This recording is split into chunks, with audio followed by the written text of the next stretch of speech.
Hello, I'm Antonio Mora, and this is the newsandnews.com Day in Brief. Today's top stories in 3 minutes. It's Friday, May 18th at about 7 p.m. When will we ever learn? A student gunman opened fire at a Santa Fe, Texas high school, killing at least 10 people, 9 of them students, and wounding 10 others. The killer also placed multiple explosive devices around the school. He was apprehended and is in police custody. Already, we're hearing about how warning signs were missed. President Trump promised action from his administration, saying it would do everything in its power to protect students. But how many times have we heard the same thing from him, other presidents, and from Congress? How is this different than Parkland, Sandy Hook, Virginia Tech, or Columbine? When will we ever learn? A quick roundup of other news. An Agent 737 passenger jet crashed on takeoff in Havana, killing at least 100 people. The UN is sending war crimes investigators to Gaza. Rudy Giuliani said Robert Mueller has agreed to narrow the scope of his potential Trump interview.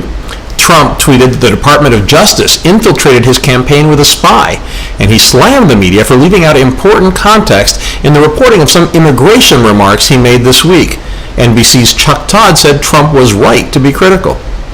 Talking about media, I hesitate to include my daily alternate universes segment today, the great divide between liberal and conservative media, in the immediate aftermath of such a horrendous school massacre. However, I believe media coverage is importantly illustrative of how the differing media narratives influence public opinion. The first couple of minutes of the 4 o'clock shows on the 3 major cable news networks showed the stark contrasts. On Fox, within the first minute of the show, Neil Cavuto mentioned that neither of the weapons used were legally possessed by the shooter. He addressed guns even before mentioning the number of victims, setting up the expected pro-Second Amendment narrative.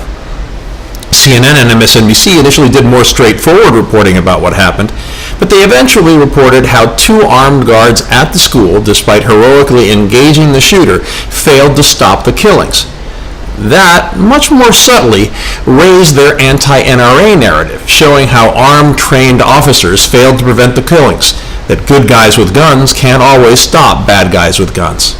Let's hope our politicians and media for once put their biases aside and work together to solve this scourge of violence that is killing our kids. As Texas Governor Abbott said, we need to do more than pray for the victims and their families. It's time in Texas that we take action to step up to make sure this tragedy is never repeated ever again in the history of the state of Texas. Let's hope action is taken so this tragedy is never repeated anywhere. You can find all those stories and much more updated around the clock 7 days a week on newsandnews.com, where you'll find all you need to know in one place. Please subscribe to our YouTube channel by clicking on the right of your screen just below this video, and please follow me on Twitter at @AMoraTV.